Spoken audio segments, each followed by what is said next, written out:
एक जेनेरिक ये जो है वो कॉन्सेप्ट दे रही थी, ठीक है जी। तो आई होप सो कि आपको पता लग गया हो। मैंने ना शुरू में एक बात की थी कि जी रैड मॉडल है आपका, जो ये जो रैड मॉडल है ये बेसिकली 1980s के ज़माने में जो आया था, तो इसका मतलब कि ये न्यू नहीं है, ठीक है ना। अगर इसकी पुरानी हिस्ट्री के अंदर अगर आप जाएं तो वाटरफॉल मॉडल जब आया था तो उसके अंदर आपके जो ये जिसको ट्रेडिशनल का नाम दिया जा रहा होता है, तो उसके अंदर जो है वो इतनी एवोल्यूशन लेकर आना, डेवलपमेंट के अंदर कॉन्टिन्यूस एवोल्यूशन लेकर आना, उसके अंदर इतनी जो है ना वो पॉसिबिलिटीज़ नहीं थी, जिसकी वजह से ये जो आपके सॉफ्टवेयर डेवलपर्स थे ये जो पीपल ओवर देयर जो कि मुसलसल जो है वो इस फील्ड के अंदर जिनका काम है, they come up with this kind of the development life cycle model, ठीक है ना, जो आपकी कॉन्टिन्यूस एवोल्यूशन डेवलपमेंट को जो है वो कर सकता हो, पॉसिबिलिटीज़ हों उसके अंदर, ठीक है ना। तो अगर मैं प्रीवियस कहानियाँ इसके अंदर आपको बताऊँ तो शुरू में आपकी बिल्कुल स्पाइरल की तरह इसने काम करना शुरू किया, लेकिन ओवर टाइम जाते जाते रैपिड एप्लीकेशन डेवलपमेंट जो आपका रैड मॉडल है वो चेंज होता गया, ठीक है ना। तो इसने अपने आप को किसकी तरह मॉडल कर लिया कि जो current requirements of the time है, ठीक है ना, आपने जो आपकी कोर डेवलपमेंट गाइडलाइंस है आपने उनको भी फॉलो अप करना है, और आपकी जो current requirements of the time है उसको भी आपने मॉडल करना है, ठीक है जी। तो इस पूरे फिनोमेना के ऊपर जो है वो हम रैड को लेकर आए, ठीक है। सो अगर हम एक जेनेरिक वे में देखें तो इसकी आपको यही मिलेगी कि भाई डायग्राम को अगर मैं यहाँ पे थोड़ा सा बनाने की कोशिश करूँ ना आपके लिए, अभी मैं इसलिए आपको यहाँ पर सारा बता रही हूँ कि आपको आइडिया हो जाए, ठीक है, कि जी आपने रिक्वायरमेंट्स को आपने प्लान करना होता है। अब आप कहेंगे कि रिक्वायरमेंट्स तो यहाँ पर थी नहीं, देखो ये फेज़ आप इसलिए नहीं निकाल सकते हो कि इसने हर एक में आना ही आना है, ठीक है। अब मिसाल के तौर पे कि मैं और आप हैं, हम कहते हैं यार सॉफ्टवेयर बनाना है, या क्लाइंट हमारे पास आया है, क्लाइंट के पास जाते हैं, तो वो आपको जो है ये बैठ के नहीं बताएगा जैसे जी कि मैंने एक एग्जामिनेशन के लिए पूरा सॉफ्टवेयर बनाना है, ठीक है, और मेरे जो कोर एजेंडाज है ना वो ये हैं, दैट्स इट, ठीक है। हम बैठ के उसके ऊपर लंबी चौड़ी कहानियाँ या लंबी चौड़ी डॉक्यूमेंटेशंस नहीं बना रहे होंगे जैसे हम दूसरे मॉडल्स के अंदर फॉलो अप कर रहे होते हैं, ठीक है जी। फिर उसके बाद इसके अंदर भी मैंने आपको कहा कि यहाँ पर हम नाम दे देते हैं यूज़र डिज़ाइन का, ठीक है। फिर उसके बाद यूज़र डिज़ाइन बनाने के बाद आप क्या करते हो, कंस्ट्रक्शन की तरफ बढ़ते हो। मैं क्योंकि एक जेनेरिक वे में आपको बता रही हूँ इसलिए मैं आपको सिर्फ एक आइडिया दे रही हूँ, और लास्ट में मेरे पास क्या होता है, लास्ट पॉइंट को मैं क्या बोलती हूँ, कट ओवर का नाम दे देती हूँ, ठीक है ना। ये बड़ा एक इंटरेस्टिंग पॉइंट है इसलिए आपको इसको देख लेते हैं, ठीक है। अब जेनेरिकली देखें तो आपका जब आप रिक्वायरमेंट्स प्लानिंग कर लेते हो तो ये जो यूज़र डिज़ाइन का आपका है ना कॉन्सेप्ट, ये भी किसके गिर्द घूम रहा होता है कि यहाँ पर यही वो चीज़ें तीन आ रही होती हैं कि यार क्या करो, प्रोटोटाइप डेवलप करो, प्रोटोटाइप डेवलप हो गई है उसको ज़रा टेस्टिंग करवाओ, ठीक है। अच्छा अब देखो यहाँ पर ये नहीं आया कि उसको ज़रा इवेलुएट करवाओ, इवेलुएट तो आता है, टेस्टिंग भी आता है, क्यों, क्योंकि यहाँ पर हम जो है वो इनिशियली वर्किंग बना रहे होते हैं चीज़ों की, जिसको यूज़र टेस्ट भी बेसिकली करके देख रहा होता है। आप जो है वो उसको क्या करो, रिफाइन करो, और ये प्रोसेस जो है वो डेफिनेट सी बात है यहाँ पर ये कंटिन्यू रहेगा। तो जो इस पूरे ओवरऑल के अंदर आपके स्टेप्स इन्वॉल्व होते हैं, तो अगर इसको जेनेरिकली देखें तो बेसिक स्टेप्स आपके यही हैं कि जी आप रिक्वायरमेंट्स को डिफाइन कर दो, ठीक है, आप जो है वो प्रोटोटाइप बना दो, आप उस पर यूज़र का फीडबैक लो और सॉफ्टवेयर को आप फाइनलाइज कर दो, ठीक है। अब रिक्वायरमेंट्स को डिफाइनिंग में क्या आ रहा है, अभी शुरू में क्योंकि हमने तो बात की है ना कि रैपिड जो है वो अपने आप को ट्रेडिशनल सॉफ्टवेयर डेवलपमेंट मॉडल से थोड़ा सा साइड पे करता है कि मैं उन जैसा प्रॉपर नहीं हूँ, ठीक है ना। तो वो कहाँ पर साइड पर होगा, जो आपका मेजर चीज़ है, ये जो शुरू वाला पार्ट है, ठीक है।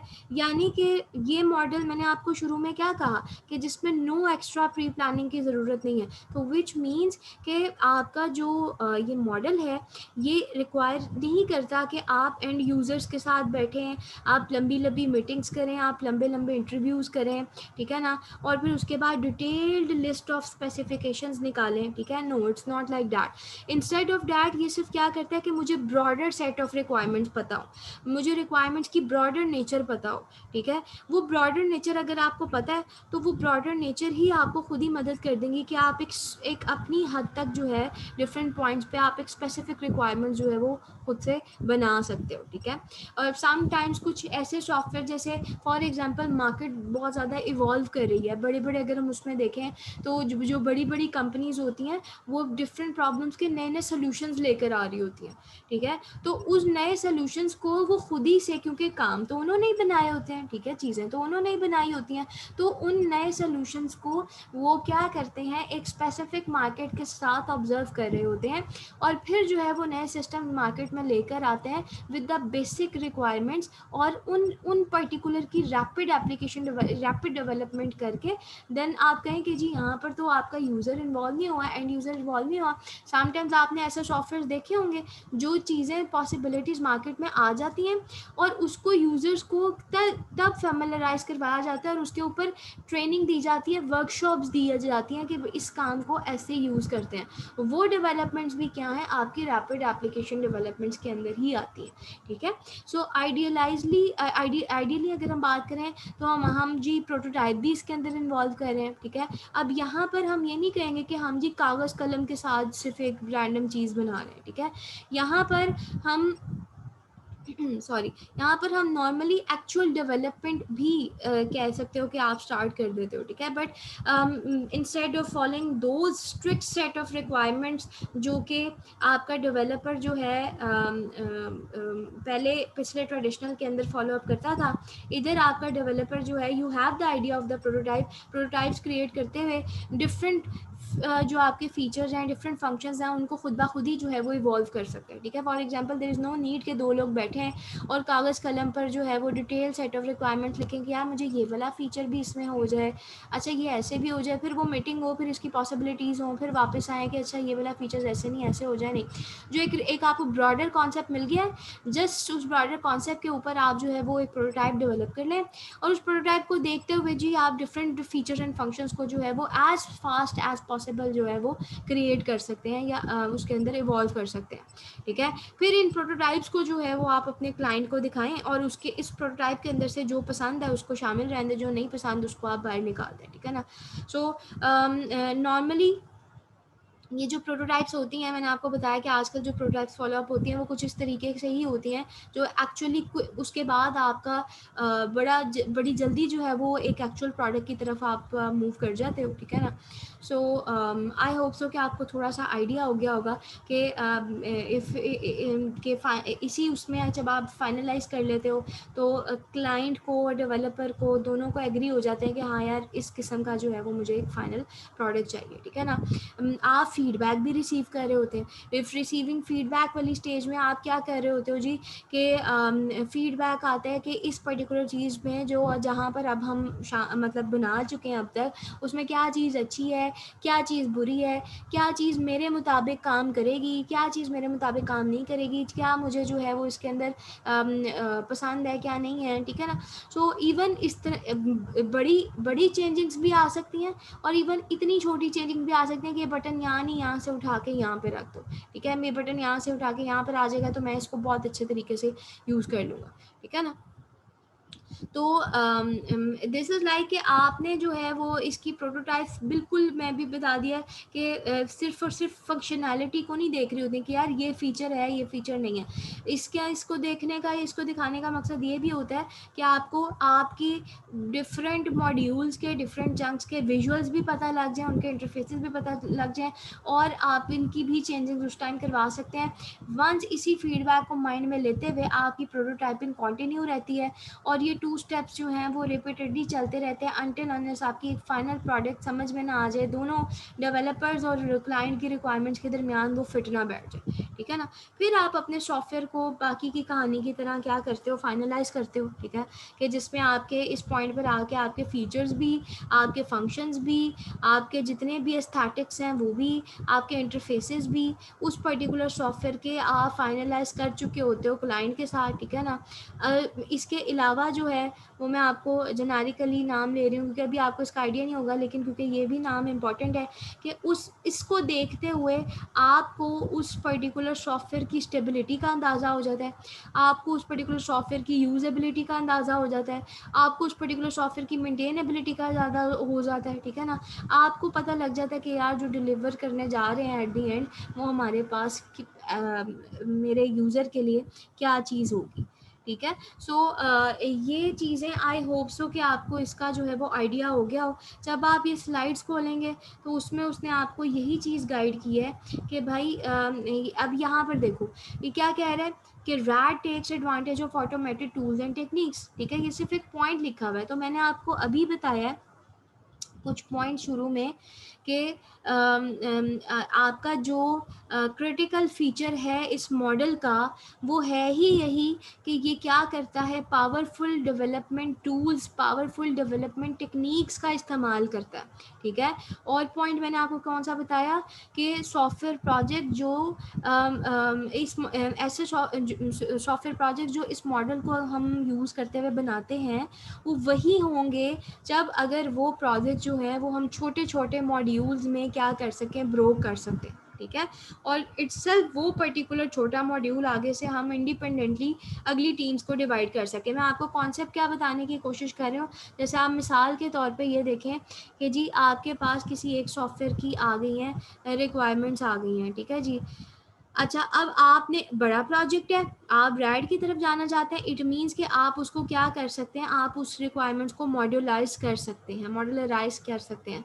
मॉड्यूलाइज करने का क्या मतलब है कि सॉफ्टवेयर को आपने डिफरेंट मॉड्यूल्स में डेवलप कर दिया, ठीक है। दूसरी पॉइंट ये है कि अब जब ये हर मॉड्यूल में डेवलप हो गया तो स्टेज के बाद आप क्या कर सकते हैं, एक मॉड्यूल को आप अपनी डेवलपमेंट टीम नंबर 1 को प्रोवाइड कर सकते हैं, दूसरे मॉड्यूल को आप डेवलपमेंट टीम नंबर 2 को प्रोवाइड कर सकते हैं, तीसरे मॉड्यूल को आप डेवलपमेंट नंबर 3 को प्रोवाइड कर सकते हैं। एंड जितने ज़्यादा मॉड्यूल्स और अगर आपके पास मैन पावर उतनी ही है या आपने अपनी एग्जिस्टिंग मैन पावर को इस तरीके से डिवाइड किया है तो आप उतनी ही आगे डेवलपमेंट टीम्स के अंदर क्या कर सकते हैं, उसको डिवाइड कर सकते हैं। यस, हर एक पर्टिकुलर मॉड्यूल को आप वही काम कर रहे हैं कि आप इसको अच्छे से एनालाइज कर रहे हैं, डिज़ाइन कर रहे हैं, कोड कर रहे हैं, टेस्ट कर रहे हैं, ठीक है। बट एट दी एंड आपने क्या करना है, इन डिज़ाइंस को आपस में इंटीग्रेट करना है, ठीक है जी। और फिर उसके बाद फाइनल आपने क्या करना है, प्रोडक्ट को टेस्ट करना है और डिलीवर करना है। अब क्या इसके दरमियान मेरी पुरानी कहानी ख़त्म हो गई? नहीं, इसके दरमियान मेरी पुरानी कहानी आ रही है कि भाई मॉड्यूल्स के साथ वही आ रहा है कि जी आपने बार बार जो है वो यूज़र के साथ क्या करना है, इंटरेक्ट करना है। तो इसके यही मेजर पॉइंट्स हैं जो आपने याद रखने हैं। इस क्रिटिकल फीचर क्या है कि ये यूज़ करेगा पावरफुल डेवलपमेंट टूल्स को, टेक्निक्स को, ठीक है। ऐसा सॉफ्टवेयर जो कि मॉड्यूल्स में आगे डिवाइड हो सकता हो और फिर उस मॉड्यूल को आप इंडिपेंडेंटली सेपरेट टीम्स को डिवाइड करके जो है वो अपना काम करवाते हैं, ठीक है। और हर एक पर्टिकुलर मॉड्यूल के अंदर वही आपके बेसिक वाटरफॉल के स्टेप्स आ जाते हैं, एनालाइजिंग के, डिज़ाइनिंग के, कोडिंग के, और फिर आप टेस्टिंग कर सकते हो, ठीक है। टाइम स्पैन इसका क्या है, ऐसे जिसमें हमें क्विकली जो है वो करना है, टाइम फ्रेम या डिलीवरी, इसका टाइम बॉक्स या जो भी नाम आप ले रहे हैं, ठीक है ना, वो जनरली आपका 60 to 90 डेज होता है। ये रैड का एक बड़ा स्ट्राइकिंग फीचर है, ठीक है जी, ये भी आपने इसको जहन में रखना है। तो 4 इसके फेजेज़ हैं, वही जो मैंने आपको बताए हैं, नाम मैंने लिए हैं।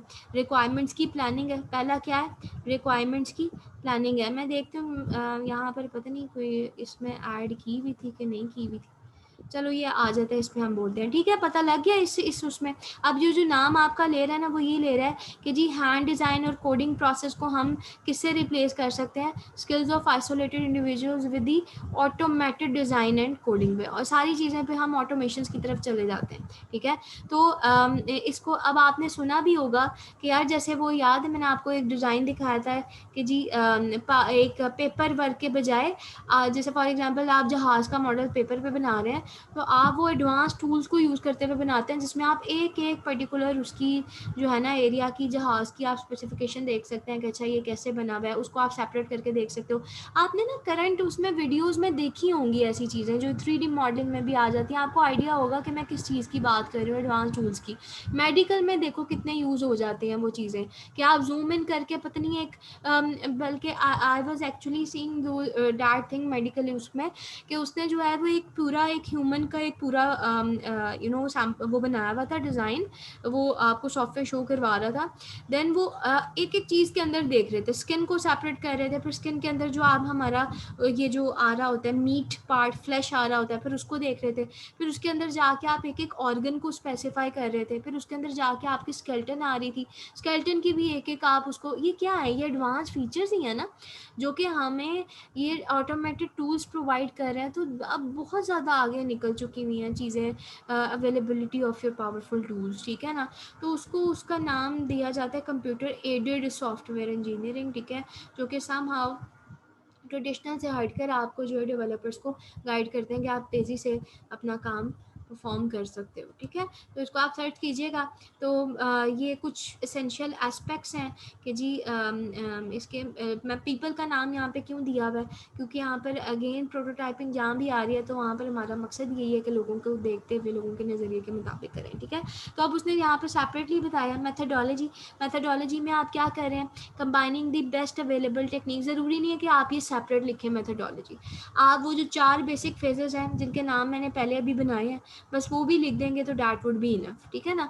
अच्छा तो इसके अंदर आप क्या कर रहे हैं, जितनी भी बेस्ट अवेलेबल टेक्निक्स हैं उनको, एवोल्यूशनरी प्रोटोटाइप्स को आप इसके अंदर यूज़ कर रहे हैं, ठीक है ना।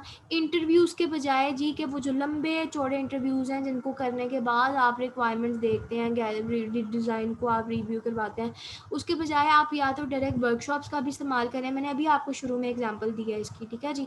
तो आप केस के टूल्स यानी कि कंप्यूटर एडेड डिज़ाइंस के आप टूल्स जो है यूज़ कर रहे हैं किन कामों के लिए, इवन आपने जी मॉडलिंग करनी है, डिज़ाइन मॉडलिंग करनी है तो आप उसके लिए इन टूल्स का इस्तेमाल कर रहे हैं, प्रोटोटाइपिंग के लिए आप जदीद टूल्स का इस्तेमाल कर रहे हैं, कोड की रीयूजेबिलिटी कैसे कर रही हैं, ठीक है।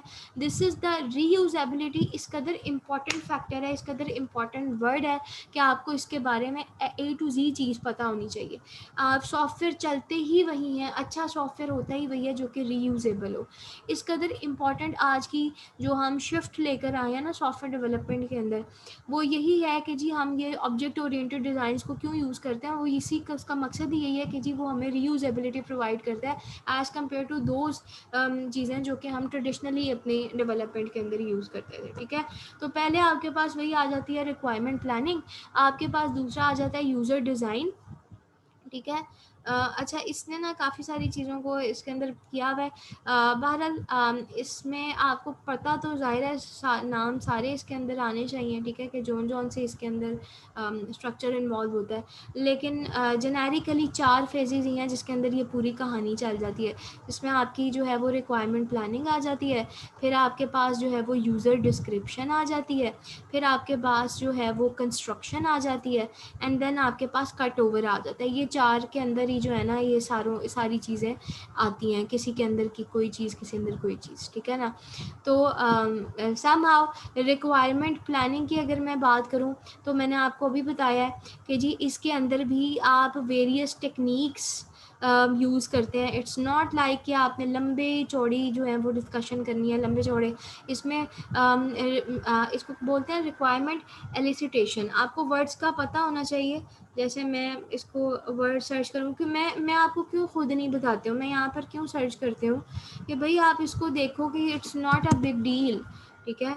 हम वर्ड सर्च करते हैं एलिसिटेशन, आई गेस ये स्पेलिंग है एलिसिटेशन। अब वो क्या कह रहा है, एलिसिटेशन क्या है, the act of drawing out और bringing forth emotions, opinions, facts. इसकी कोई अच्छी निकालते हैं, इसको देख लेते हैं, व्हाट डज एलिसिटेटिव मींस, या फिर एलिसिटेशन निकाल लेते हैं। वो कहते हैं elicitation is an active effort to extract project related information, ठीक है। वो तमाम एफर्ट्स, ठीक है, जो आप जिन लोगों के लिए आप प्रोजेक्ट बना रहे हैं, जिन लोगों ने यूज़ करना है, उनसे जाके जाहिर सी बात है आप उनके माइंड की चीज़ें पकड़ना चाह रहे हैं, ठीक है ना। सो प्रोजेक्ट रिलेटेड इन्फॉर्मेशन जितनी आप निकाल सकते हैं, इस पर्टिकुलर एफर्ट को आप किसका नाम दे रहे होते हैं, एलिसिटेशन का नाम दे रहे होते हैं, ठीक है। तो रिक्वायरमेंट्स एलिसिटेशन का मतलब यही है, रिक्वायरमेंट्स गैदरिंग, ठीक है। जो रिक्वायरमेंट से रिलेटेड जितनी चीज़ें ना कि आपने स्टेक होल्डर्स के पास जाना है, बातचीत करनी है, रिक्वायरमेंट्स निकालनी है, रिक्वायरमेंट्स गैदर करनी है, ये सारा काम जो है ये बेसिकली आपका किस में आ जाता है, रिक्वायरमेंट प्लानिंग के अंदर आ जाता है। रिक्वायरमेंट रिलेटेड स्टेक होल्डर के पास जाके जो इन्फॉर्मेशन, स्टेक होल्डर के पास जाके, एम्प्लॉयज़ के पास जाके, मार्केट रिसर्च करके, इंटरव्यूज़ लेके, जो जो काम आप कर सकते हैं वो सारे काम के बाद आप उस पर्टिकुलर चीज़ जो आप बनाने जा रहे हैं उसके बारे में जो इन्फॉर्मेशन गैदर करते हैं, इस पूरे प्रोसेस को आप क्या कहते हैं, एलिसिटेशन कहते हैं। तो elicitation basically project related information मतलब रिक्वायरमेंट्स। तो दैट्स वाई ये जो नाम है इसको हम रिक्वायरमेंट्स एलिसिटेशन भी बोलते हैं। समझ आई बात? ठीक है। ये कैसे कैसे किया है, मैंने वर्ड देख के नहीं किया, मैंने यहाँ से निकाली, मैंने उस आपकी जो है वो इंफॉर्मेशन यहाँ से पढ़ी और उसको देख के समझा, उसको देख के मैंने अपने माइंड को समझाया और मैंने उसके बारे में ये भी किया है। ये ब्रेनस्टॉर्मिंग है। ठीक है। आप अपने खुद के जो है वो अपने आप को टास्क प्रोवाइड कर रहे हैं, खुद से जो है वो चीज़ों को समझ रहे हैं। तो you are just do these things, please किया करें, उसको कॉपी पेस्टिंग की तरफ ना जाया करें। अच्छा जी। सो ये क्या करता है, रिक्वायरमेंट्स एलिसिटेशन में वेरियस टेक्निक्स आपको प्रोवाइड करता है, जिसके अंदर मिसाल के तौर पर आपकी ब्रेनस्टॉर्मिंग की टेक्निक्स आ जाती हैं, आप टास्क को एनालिसिस करते हो, आप यूज़र सिनेरियोज शो करवाते हो। ठीक है जी। तो there are a lot of the things जो आप इसके अंदर करते हो just to gather the broader concepts of the requirements. ऐसी रिक्वायरमेंट्स जो आपको सिस्टम के स्कोप को हेल्प करने में फाइंड आउट कर लें, ऐसी रिक्वायरमेंट जिसमें आपको ब्रॉडर वे में फंक्शनैलिटीज़ रिक्वायरमेंट्स का आइडिया हो जाए, फंक्शंस का आइडिया हो जाए, फीचर्स का आइडिया हो जाए, एंड देन डेफिनेट सी बात है कि आप क्विकली जो है वो उसको उसमें मूव करना जो है वो चाह रहे हो। ठीक है। अच्छा, सम हाउ एक अगर हम इसकी थोड़ी सी डेप्थ में जाएं तो येस, ये वाला ऐसा नहीं है कि बस कानों से रिक्वायरमेंट सुनी और बस शुरू कर दी बात। ठीक है। तो वो जो कानों से रिक्वायरमेंट सुनी होगी वो किसी एक ने सुनी होगी, दूसरे ने सुनी होगी, तो हर कोई अपने मुताबिक जो बना रहा होगा चीज़। ठीक है। ऐसा नहीं है। यस, आप एक पूरा एक स्ट्रक्चर्ड प्लान भी इसके अंदर बनाते हो, not that kind of detailed plan, but इसके अंदर आप एक पूरा एक स्ट्रक्चर्ड प्लान बनाते हो जो आपको उस पर्टिकुलर वो प्लान डिस्क्राइब कर रहा होता है about the critical data, about the methods कि आपने कैसी चीज़ें ऑब्टेन करनी है, अबाउट द प्रोसेसिंग जो आपको फाइनल रिफाइंड मॉडल की तरफ लेकर जा रही होगी। ठीक है। तो डेफिनेटली बात है इस स्ट्रक्चर के मुताबिक ही आप आगे वाले प्रोसेसेस फॉलो अप करते हो। ठीक है। यूज़र डिस्क्रिप्शन में डेफिनेट सी बात है इस फेज़ के अंदर आपकी वो चीज़ें इन्वॉल्व हो जाएंगी जो कि आपका यूज़र फीडबैक जिसमें आप लेते हो। ठीक है। यूज़र फीडबैक कैसे लोगे भाई, जब आप जो है वो जदीद डेवलपर टूल्स को, ऑटोमेटेड टूल्स को यूज़ करते हुए आप उस पर्टिकुलर स्ट्रक्चर प्लान की या जो चीज़ आप बनाने जा रहे हो उसकी आप प्रोटोटाइप डेवलप करते हो और उस प्रोटोटाइप पे आप क्या लेते हो, यूज़र का फीडबैक लेते हो। ठीक है। सो इन अदर वर्ड्स मैंने आपको बता दिया है क्या क्या चीज़ें आ रही हैं इसके अंदर, बार बार री एग्जामिनेशन आ रही है। ठीक है। कि आपने एक चीज़ बना ली, उसको यूज़र जो है वो री एग्जामिन कर रहा है, उसको यूज़र जो है वो वैलिडेट कर रहा है। वर्ड मैंने क्या यूज़ किया है, वैलिडेट कर रहा है। ठीक है। कि जी अच्छा ये चीज़ जो है वो ऐसे नहीं ऐसे, ठीक है, ऐसे नहीं ऐसे होनी चाहिए। तो after collecting the data from the feedback आप क्या करते हैं, दोबारा से उस पूरे फेज़ को जो है वो रिवाइज करते हैं आप। ठीक है। तो आफ्टर डूइंग दिस आप किस पे आते हैं जी, कंस्ट्रक्शन फेज़ पे आते हैं। अव्वल तो इसके अंदर प्रोटोटाइप्स के अंदर मैंने आपको ऑलरेडी बता दिया है कि आपकी वो ऑलमोस्ट वर्किंग ही प्रोटोटाइप होती है, ऐसी जो कि कंस्ट्रक्शन के करीब करीब ही होती है। ठीक है। तो इस फेज़ के अंदर अगर मैं ये कहूँ कि आप अपनी प्रोटोटाइप्स को रिफाइन कर रहे होते हैं, ठीक है, या आप इस तरह की वर्किंग कर रहे होते हैं, इम्प्लीमेंटेशन प्रॉपरली फॉलोअप कर रहे होते हैं, जिसके अंदर आपको जो है वो सिस्टम डेवलपमेंट के अंदर आप आए, सिस्टम डेवलपमेंट टेस्ट इसको अंदर आपको आए। ठीक है जी। So we just make sure कि हम अपनी प्रोटोटाइप की रिफाइनमेंट करें इसके अंदर, और सम हाउ हम ये भी कह सकते हैं कि छोटे फेजेस में आपको डिलीवरीज भी आप यूज़र को दे रहे होते हो कि अच्छा यार ये मॉड्यूल बन गया, इसकी डिलीवरी। ठीक है।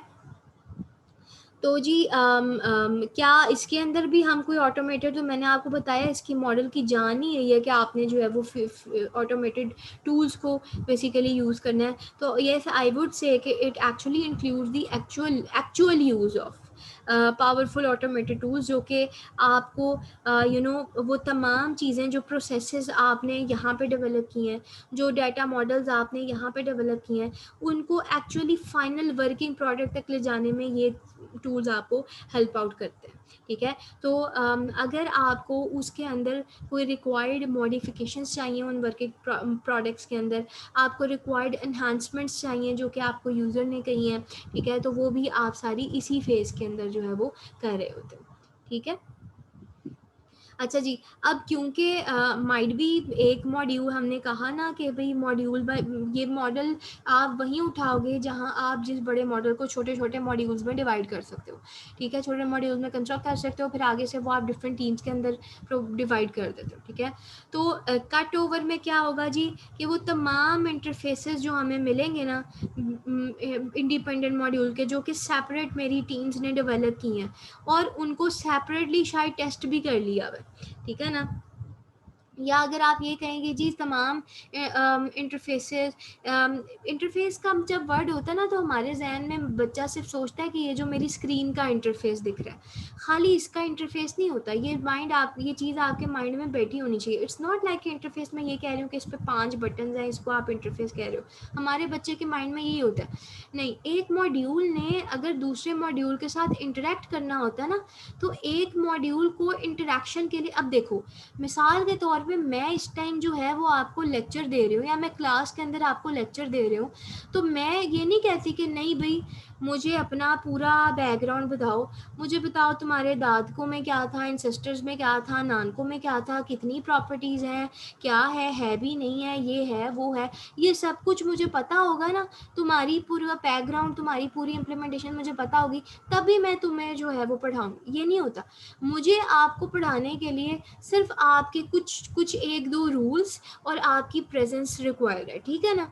तो हम मुझे कोई इससे फ़र्क नहीं पड़ता कि जी बैकग्राउंड पे क्या चीज़ है, बैकग्राउंड नहीं। तो इट मीन्स कि if I am going to interact with you, तो मुझे सिर्फ एक जेनेरिकली कुछ इंटरफेसेस की रिक्वायरमेंट है, और आप भी जब अपने न्यू लोगों के साथ या फ्रेंड्स के साथ इंटरेक्ट कर रहे होते हैं तो आप उसको उठा के पूरा बैकग्राउंड पेश नहीं कर देते, वो आपसे उस टाइम कुछ करंटली आपकी उस टाइम पर्सनालिटी की कुछ एक दो चीज़ों के साथ क्या कर रहा होता है, इंटरेक्ट कर रहा होता है। तो इट मीन्स कि हमने दूसरे मॉडल के साथ इंटरेक्ट करने के लिए जो चीज़ें अवेलेबल की हैं, जिसमें मुझे पूरी इम्प्लीमेंटेशन की ज़रूरत नहीं पड़ी, सिर्फ सामने कुछ एक दो चीज़ों की ज़रूरत पड़ी है, सो उसको हम क्या कहते हैं, इंटरफेसेस कहते हैं। आप ऊप पढ़ रहे हैं, ऊप के अंदर आई होप सो इस टाइम तक आपने क्लास बनाना सीख ली होगी, और क्लास के अंदर आपने यहाँ पे डेटा मेंबर्स और इधर आपने मेथड फंक्शंस बनाना सीख लिए होंगे। तो वो जो डेटा मेंबर्स है ना जिनको आप प्रोटेक्ट करके रख रहे हो, आप बाहर की दुनिया को नहीं दिखा रहे हो, तो बाहर की दुनिया को नहीं दिखा रहे तो इनके साथ इनको असेस करना, इनके डेटा को असेस करना किसके थ्रू कर रहे हो, आप करते हो ना इन्हीं मेथड फंक्शंस के थ्रू कर रहे हो। तो जो मेथड फंक्शंस है ना उनको बेसिकली आप टेक्निकली इंटरफेस कहते हो इन डेटा मेंबर्स का। आई डोंट नो कि आपको चीज़ बताएगी या नहीं बताएगी, लेकिन ये कॉन्सेप्ट है पूरा, ठीक है। इन मेथड्स को बेसिकली, ये मेथड्स क्या है, ये इंटरफेस है इन डेटा मेंबर्स के लिए। तो इंटरफेस यही है जिसकी मदद से हम दूसरे उसके साथ इंटरेक्ट कर रहे होते हैं, ठीक है। तो all the interfaces between these independent modules, ठीक है, all the interfaces between these independent modules जो किसने बनाया है, सेपरेट सेपरेट टीम से बनाया है। अब बारी आती है कि हमने उनको क्या करना, प्रॉपरली टेस्ट करना है, ठीक है। उनको टेस्ट करने के लिए हम पावरफुली ऑटोमेटेड टूल्स का इस्तेमाल करते हैं, ठीक है जी। और फिर हम जो पार्ट्स की या सब पार्ट्स की जो टेस्टिंग है उसको हम अपने लिए क्या बना रहे होते हैं, आसान बना रहे होते हैं। एंड प्लस यहाँ पर भी हमारा यूज़र शामिल होता है, ठीक है। उसके बाद जो है वो हम यूज़र को प्रोवाइड करते हैं और यूज़र मुझे जो है वो एक एक्सेप्टेंस टेस्टिंग प्रोवाइड करके देता है। एक्सेप्टेंस टेस्टिंग क्या होती है मैंने आपको बताया, ठीक है। सो प्रोसेस की क्या इन्वॉल्व किया, एक रैपिड प्रोटोटाइप आई, कस्टमर को डिलीवर किया, कस्टमर से फीडबैक लिया, जैसे ही आपके कस्टमर ने उसको वैलिड किया, ठीक है, तो आपकी SRS डॉक्यूमेंट यहाँ पे भी बनती है, क्योंकि डॉक्यूमेंट के बिना आप काम नहीं कर सकते हो, ठीक है। और फिर आपके डिज़ाइन फाइनलाइज होते हैं और आप उसको काम को करने की कोशिश करते हो, ठीक है। तो कट ओवर स्टेज आपकी बेसिकली यही थी। आई होप सो कि आपको पता लगा हो। अब इनको रीड करिएगा जो कि इसके अंदर पॉइंट्स हैं, ठीक है। इसके ये पॉइंट्स आपको क्या कहते हैं, ठीक है। इसको आप देखें कि आपको ये इस तरीके से आने चाहिए कि भाई मेथडोलॉजी से क्या मुराद है, रिक्वायरमेंट प्लानिंग आ रही है, यूज़र डिज़ाइन आ रहा है, कंस्ट्रक्शन आ रही है, इम्प्लीमेंटेशन आ रही है, जिसको आप वो कट ओवर भी समटाइम बोल देते हो, पीपल के अंदर क्या आ रहा है, ठीक है, जो की प्लेयर्स हैं रैपिड वो कौन कौन से हैं, स्पॉन्सर इन्वॉल्व है, आपको पता होना चाहिए की प्लेयर्स कौन से हैं, माइट भी शॉर्ट में आ जाए कि list down the key players of the red, ठीक है, तो आपको पता हो जी स्पॉन्सर है, स्पॉन्सर किसको कहते हैं प्लीज़ पढ़ लें थोड़ा सा, यूज़र कोऑर्डिनेटर है, यूज़र कोऑर्डिनेटर क्या है, रिक्वायरमेंट प्लानिंग टीम क्या है, यूज़र डिज़ाइनिंग टीम क्या है, मैंने ये सारी कहानियाँ ना आपको बताई, आपको स्टिल नहीं कुछ समझ आ रहा ना, टोटली ओके है, लेकिन मैं चाहती हूँ आप पढ़ें, पढ़ के मुझे पॉइंट बताएं कि मैडम हमें ये पॉइंट्स नहीं समझ में आया, इसको एक्सप्लेन कर दें, मैं आपको उस चीज़ को एक्सप्लेन करूँगी, ठीक है जी। तो इसको क्या करना है, आपने रीड करना है, टूल्स कौन कौन से, अब ये चीज़ें मैंने जो है वो आपको एक्सप्लेन करके जो है वो निकाली हैं, इसके अंदर ना डायग्राम नहीं बनी भी, मैं जो आपको पीपीटी प्रोवाइड करूँगी उसके अंदर डायग्राम होगी शामिल, लेकिन आई वांट कि मुझसे पहले जो है वो आप जेनेरिकली अपनी जो है वो डायग्राम को क्या करें, सर्च करें। अच्छा, अब इसके अंदर मैं क्या रिक्वायरमेंट आपसे कर रही हूँ, मैं रिक्वायरमेंट ये कर रही हूँ कि जब आपसे ये पूछा जाए ना कि भाई रैड की बात है, तो आपको उसके एडवांटेजेस भी पता हो, आपको पता हो जी कि इसके अंदर हम क्या क्या चीज़ें यूज़ करते हैं, आप ईजीएस्ट एडवांटेजेस भी लिख सकते हैं, आप कॉम्प्लेक्स वन भी लिख सकते हैं, जैसे आप कहें जी कि क्या, क्योंकि हमने कहा ना कि रैपिड एप्लीकेशन डेवलप, दिमाग से सोचो क्या एडवांटेजेस बन सकते हैं, हमने कहा रैपिड एप्लीकेशन डेवलपमेंट होती है, मीन्स कि जल्दी जल्दी डेवलपमेंट, अब जल्दी डेवलपमेंट एक कोरा बंदा तो नहीं करेगा, या ऐसे लोग तो नहीं करेंगे कि जी जिनके पास शुरू से कुछ नहीं है, स्क्रैच से सब कुछ बनाना है, ऑफ कोर्स नहीं, रैपिड डेवलपमेंट कब होती है, जब हमारे पास बने बनाए कंपोनेंट्स यूज हुए हैं, वो पड़े हुए हैं, ठीक है जी, और हमने क्वालिटी बेस्ड रीयूजेबल कंपोनेंट्स अपने बनाए हुए हैं जिनको हम रीयूज कर सकते हैं, तो रीयूजेबिलिटी फैक्टर जहाँ पर इन्वॉल्व हो रहा है, तो हम रीयूजेबल करेंगे कंपोनेंट्स का, अब जब रीयूज करेंगे उन बने बनाए कंपोनेंट्स का, तो डेफिनेटली बात है मेरा प्रोजेक्ट का जो डेवलपमेंट साइकिल टाइम है या ओवरऑल साइकिल टाइम है वो क्या होगा, रिड्यूस होगा, ये एडवांटेज है इसका, ठीक है जी। और क्या एडवांटेज है भाई, स्टेज इनिशियल स्टेजेस पे बजाय इसके कि ट्रेडिशनल के कंपेयर करो तो एंड में जाके कस्टमर फीडबैक आए, इनिशियल स्टेज पर ही आपके यूज़र का फीडबैक आ रहा है, और क्या एडवांटेज है भाई, जाहिर सी बात है इन सारे स्टेप्स की वजह से आपका जो कॉस्ट है वो भी क्या हो रही है, रिड्यूस हो रही है, ठीक है। अच्छा, दूसरी क्या रीज़न है कॉस्ट को रिड्यूस होने की, कि जी क्योंकि आप अपने कंपोनेंट्स को रीयूज़ कर रहे हैं, तो आपको इसके लिए कोई बहुत बड़ी या बहुत एक्सट्रीम बड़ी कोई डेवलपमेंट टीम की ज़रूरत नहीं है, आप फ्यू डेवलपर्स के साथ भी काम कर सकते हैं, ठीक है।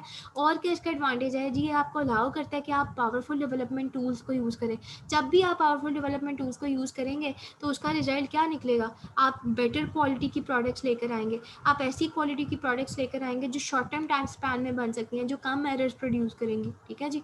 और क्या एडवांटेज इसका हो सकता है कि आपकी जो प्रोग्रेस है एक पर्टिकुलर प्रोजेक्ट की, आपकी प्रोग्रेस है, डेवलपमेंट है, ठीक है, वो क्या आप कर सकते हो जी, उसको आप मेजर कर सकते हो वेरियस स्टेजेस पे कि क्या क्या काम ठीक हो रहा है कि नहीं हो रहा, ठीक है। और सबसे इम्पॉर्टेंट चीज़ कि जी ये इट इज़ वेरी ईजियर कि आप यहाँ पे चेंजिंग्स को या रिक्वायरमेंट्स को अकोमोडेट कर सकते हैं शॉर्टर आइट्रेशन टाइम स्पैन्स के साथ, ठीक है। हर चीज़ जो अच्छी है वहाँ पे बुराइयाँ भी, मतलब डिसएडवांटेजेस भी आ रहे हैं, ठीक है।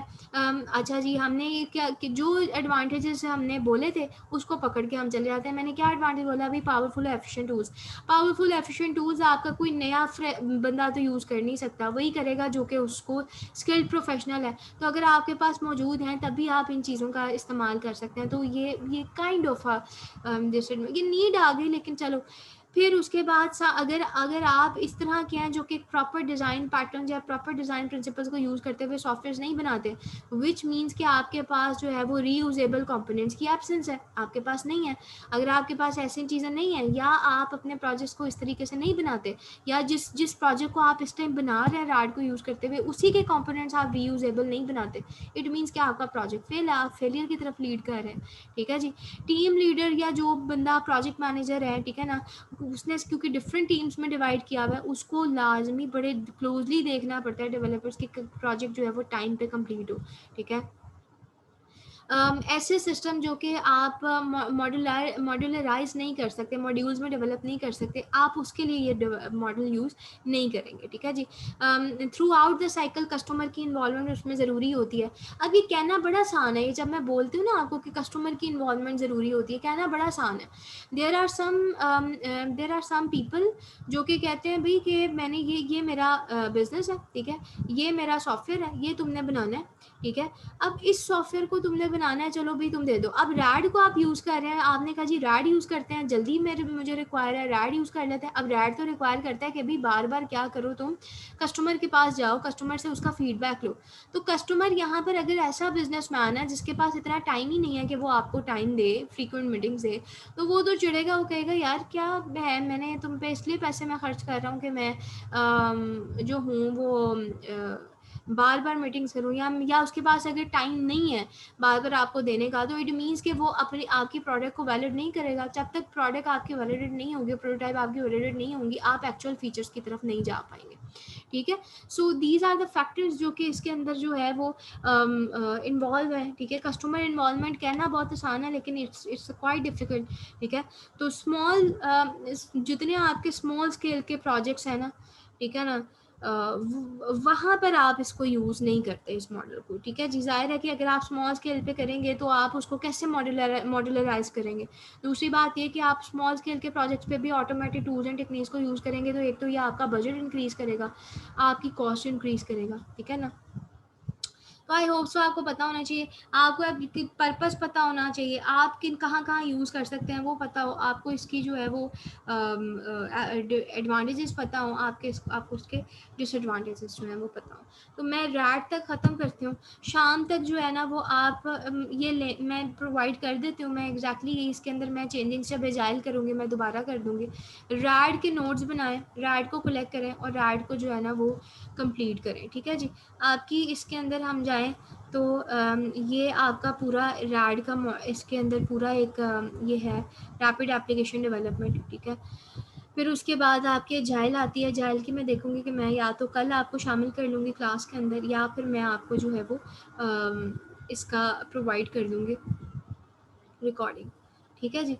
और उसके बाद मेरा जो एजेंडा है वो है मूव करना किसके ऊपर, रिक्वायरमेंट इंजीनियरिंग के ऊपर मूव करना, ठीक है। सो रिक्वायरमेंट इंजीनियरिंग बड़े मज़े का टॉपिक है। रिक्वायरमेंट इंजीनियरिंग के अंदर हम जी डिस्कशन करेंगे, इसके अंदर हमारी सारी रिक्वायरमेंट्स की बातें होती रहेंगी, रिक्वायरमेंट्स क्या है, रिक्वायरमेंट्स कैसे करते हैं, ठीक है ना। फिर उसके बाद जो है वो ये इंपॉर्टेंट है। अफीफ़ा से मेरी रिक्वेस्ट है